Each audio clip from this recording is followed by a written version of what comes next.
I'm Mary Polchaninoff, and welcome to Shore Things. Today we take another look at one of our shoreline gems. We're going to talk to the library director of the Scranton Library in Madison, Connecticut, Sunnie Scarpa. Hi, welcome, Sunnie. Thank you so much for having me. I'm so happy you're here. It's been so interesting to learn more about the library in Madison and all the work that you do. So I'm excited to share that and how you got through the pandemic and also what's coming ahead. So much to talk about. So much. So, Sunnie, let's start by you telling us a bit about your background and how you ended up at Madison. Sure. Well, we could go really far back. I started volunteering at my local library when I was 8 years old. Oh. So I've been a library lover my whole life and went straight from college to graduate school at Southern to get my master's in library science. I worked at the New Haven Public Library and then more recently as a department head at the Wallingford Public Library. Oh, wow. And I started as the director in Madison about 2 years ago. Oh, 2 years ago. Yeah, okay, it's been wonderful. I know we talked a bit about when I had interviewed Tim from the Westbrook Library. Yes. So you must have started about the same time, it sounds like. He just, was about just a little bit before him. We've really bonded over that. Yeah, that's great. That's great. So we are just coming out of the pandemic, which thank goodness. Hopefully we stay on this track. And how was it for you as you came into the spring? How did you deal with all the procedures and process that were needed?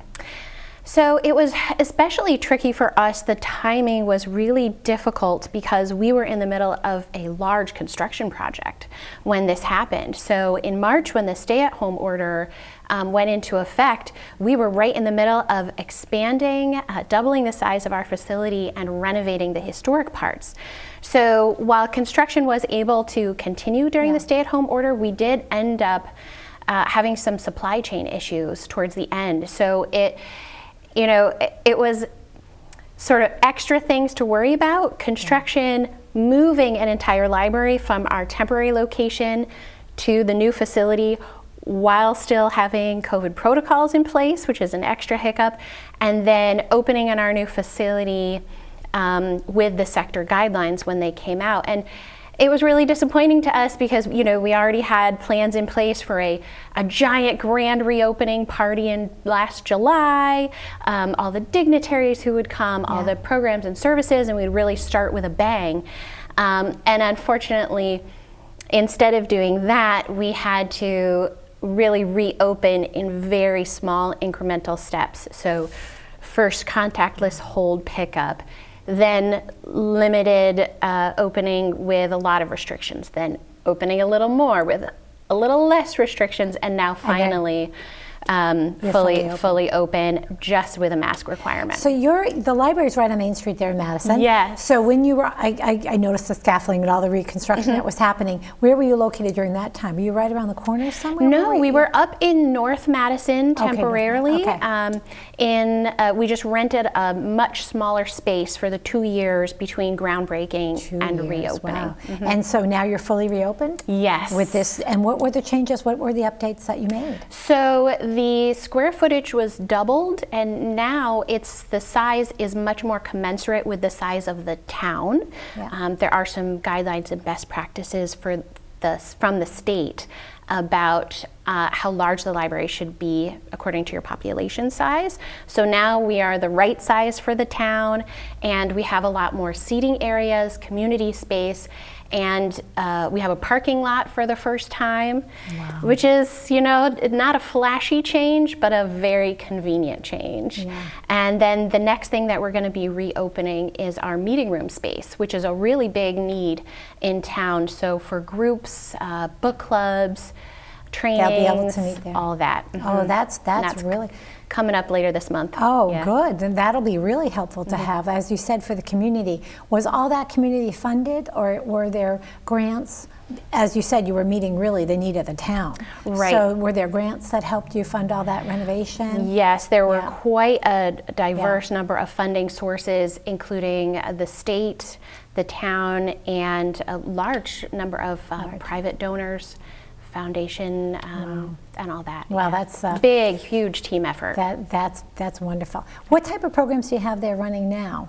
So right now we have still a combination of virtual programs, outdoor programs on our new patio, and then some smaller programs are starting to happen in person. So it's all ages and really, really diverse programming. So last night we had an adult program on our patio about the pollinator pathways and using local plants for your gardens.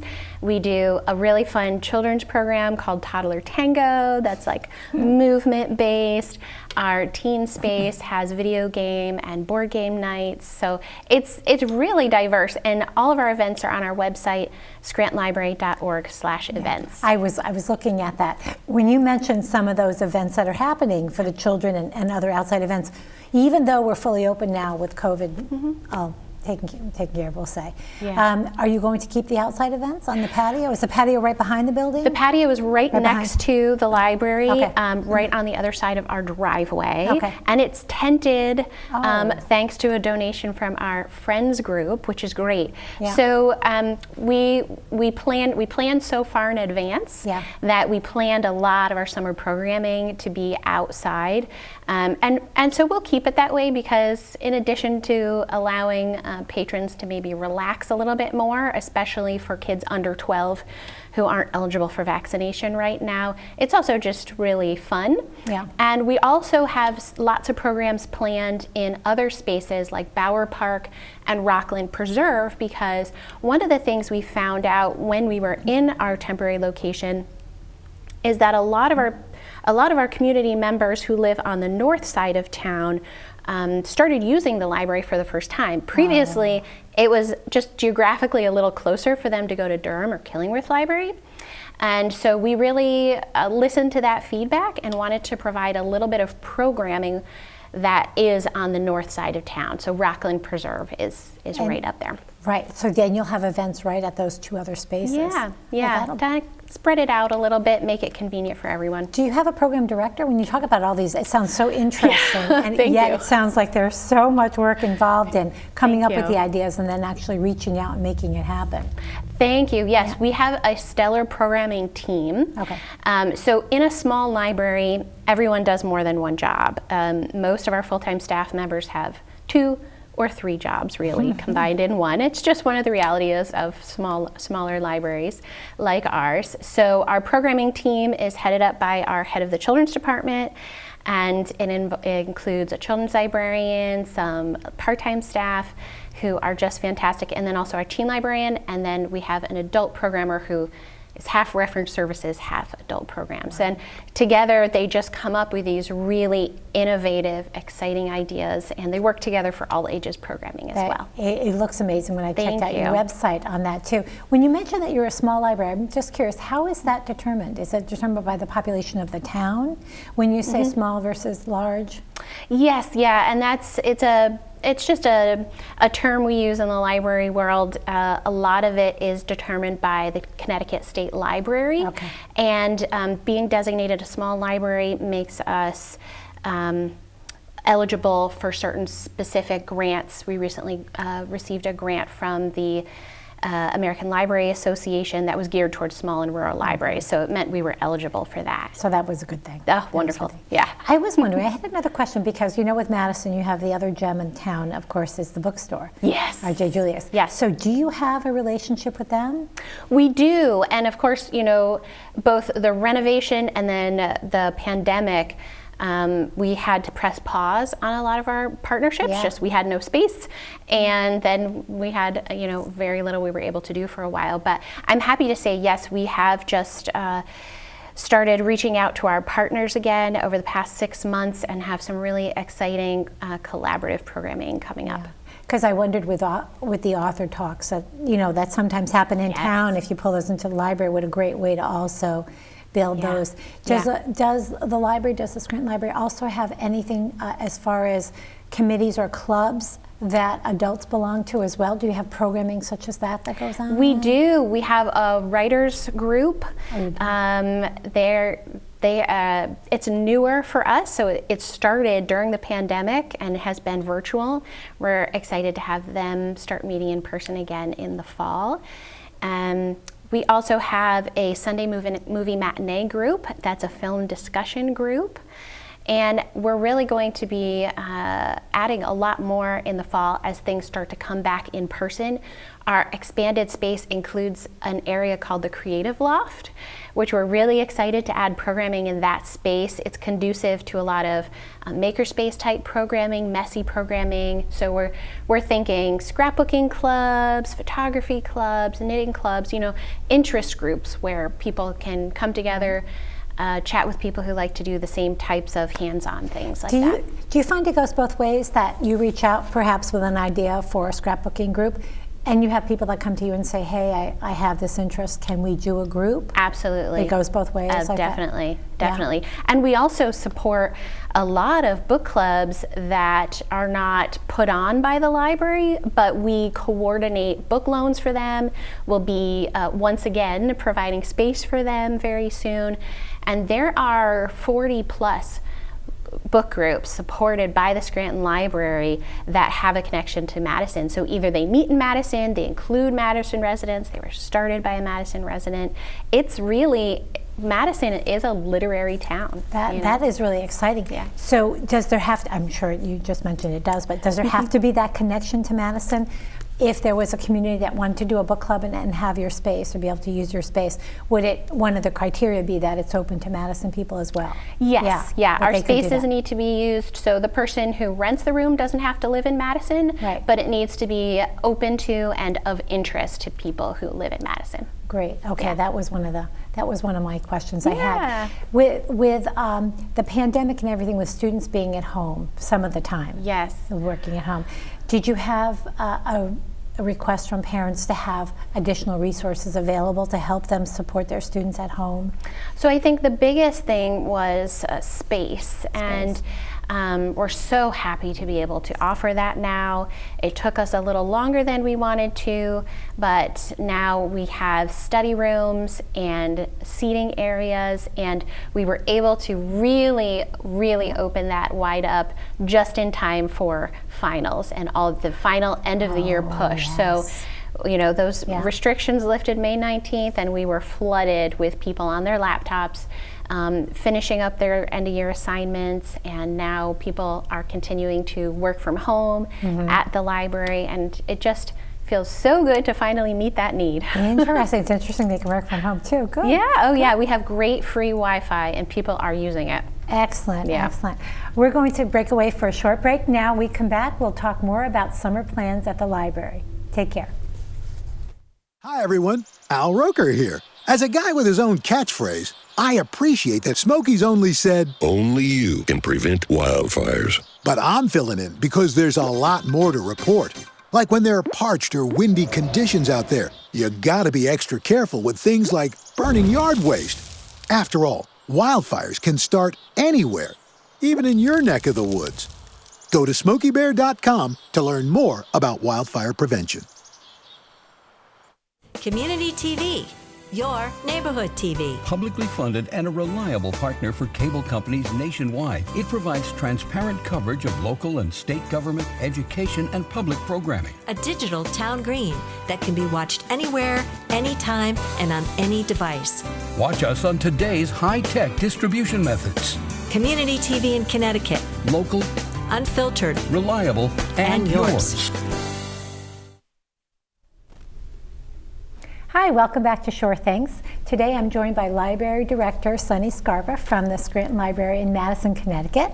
So Sunnie, we were going to start talking about some of the summer plans and activities at the library. Here we are getting near the end of June, so what is on tap that you have so far? We have two components to our summer reading plans this summer, and I'm really excited about both of them. So in our children's room, we have some traditional summer reading activities. So that includes prizes and incentives for kids to really motivate them to keep reading for around 20 minutes a day. This is really important so that when they go back to school in the fall, they haven't lost any of their reading skills. So we really want to support our local schools in that way. They also have tons and tons of programming, as we already mentioned. Yeah. And then for teens and adults this year, we've added some fun bingo games. So teens and adults can stop by the library, pick up a mini little bingo board full of activities. So, read a book in a different genre, attend a library program, read at the beach, and as they mark those off, once they get a full line of bingo, they drop it back off at the library for a chance. They are then entered into a free prize drawing. Wow. So just for fun, giving things away, and building that sense of community.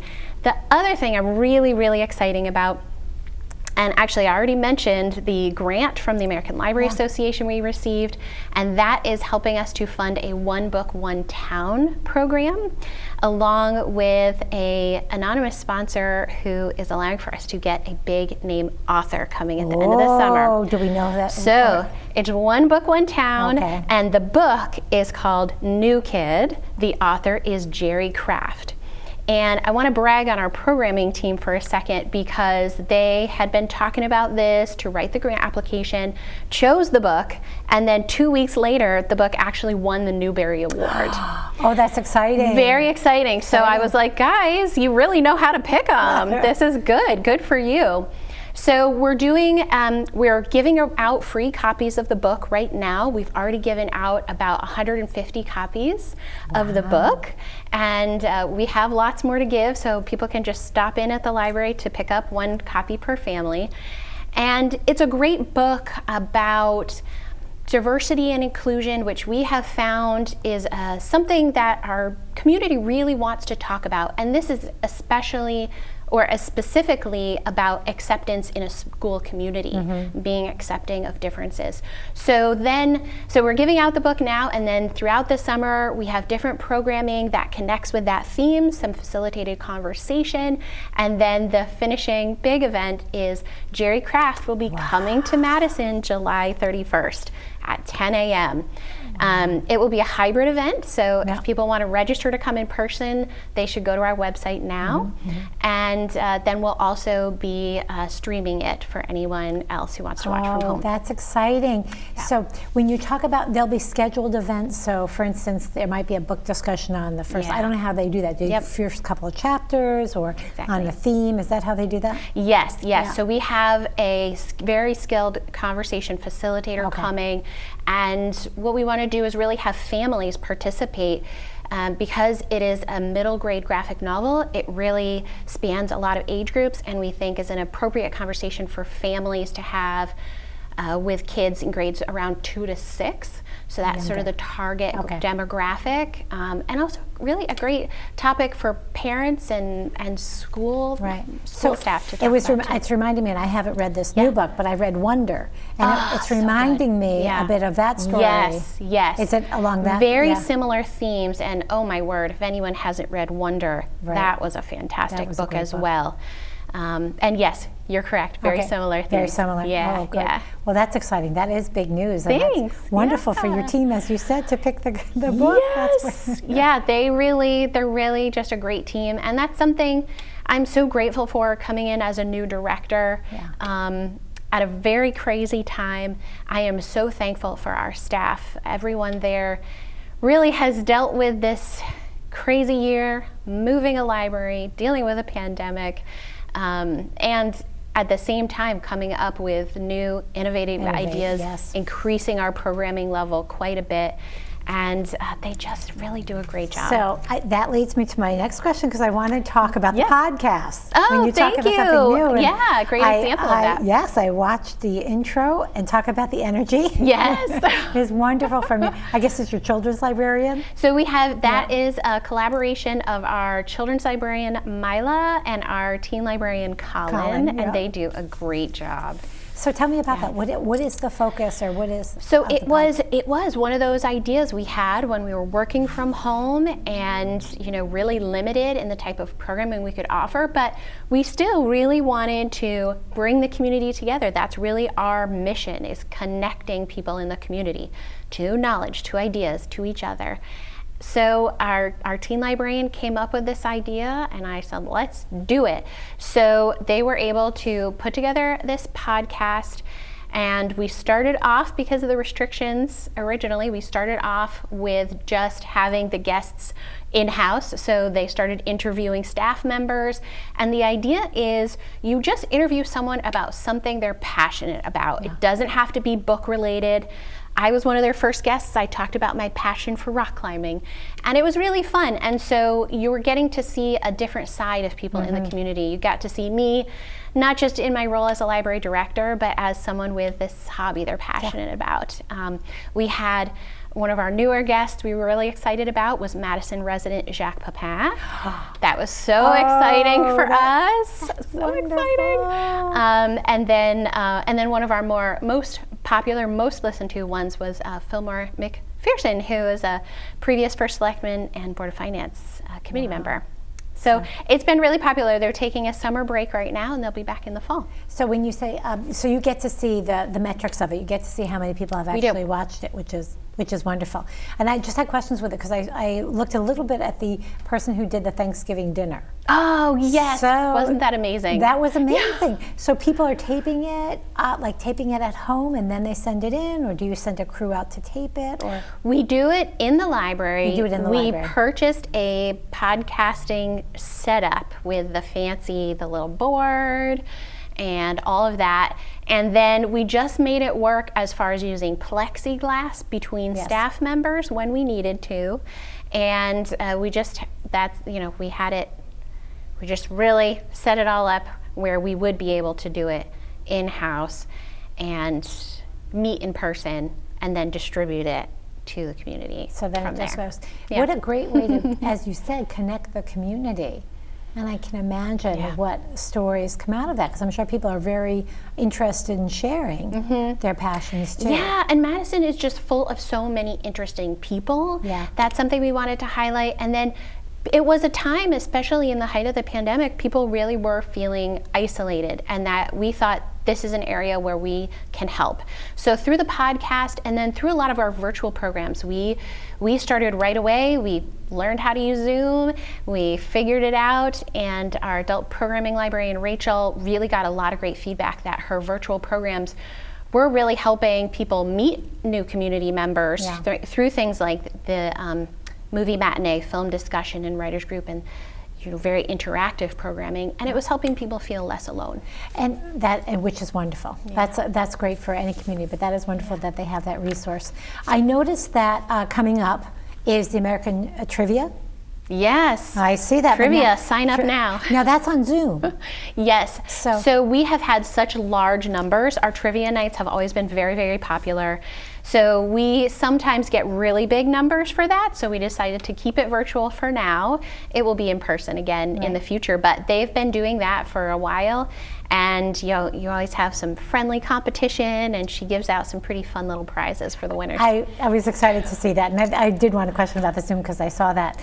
And then I noticed you had also you provide information on current events. So you had a whole quite a bit of information on Juneteenth and the history behind it. Is that something that when you talk about the multiple jobs, as far as research goes, or do you have somebody who basically does the research for those? That is another hat worn by our adult programming librarian, and she does a great job. And that was her idea. My staff members, they come up with really, really good ideas, and they run with them. We really thought of that as an extension of one of our book displays that we would do in the library. So that's a very traditional thing that a library would do, put together a thematic display for people who are interested in a current event or an upcoming holiday or something like that. And she just decided, based on our experiences these past year, let's just put that in another format and make it even more accessible to people at home. Oh, I thought that was a great idea because I looked at the resources. That was wonderful. Thank you. Do you have, the expansion was amazing. Yes. Do you have any long-term goals that you're looking at now coming down the road? Yes, we always have new things coming up. So the big brand new idea that we're excited about is we just received some funding through the Connecticut State Library to go ahead and create a small mobile pop-up library.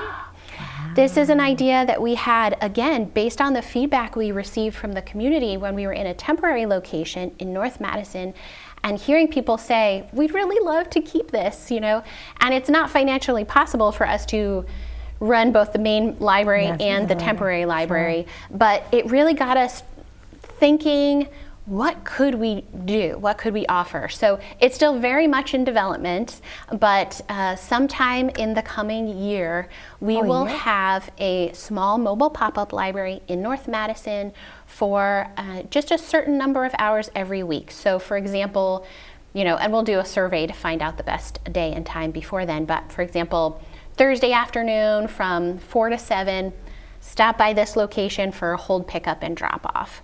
So we want to make it really, really convenient for those folks on the north end of town to still get their resources from us and That's wonderful. scoot home Oh, afterwards. good luck with that, Sunnie. That Thank sounds you. amazing. We're really, really excited.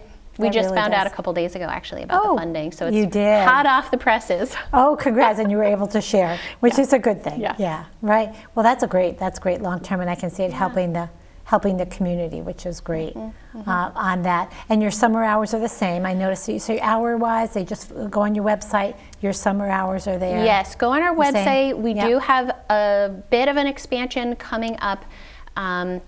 On July 6th, we'll be adding a few additional hours Tuesday evenings and then on Saturday mornings.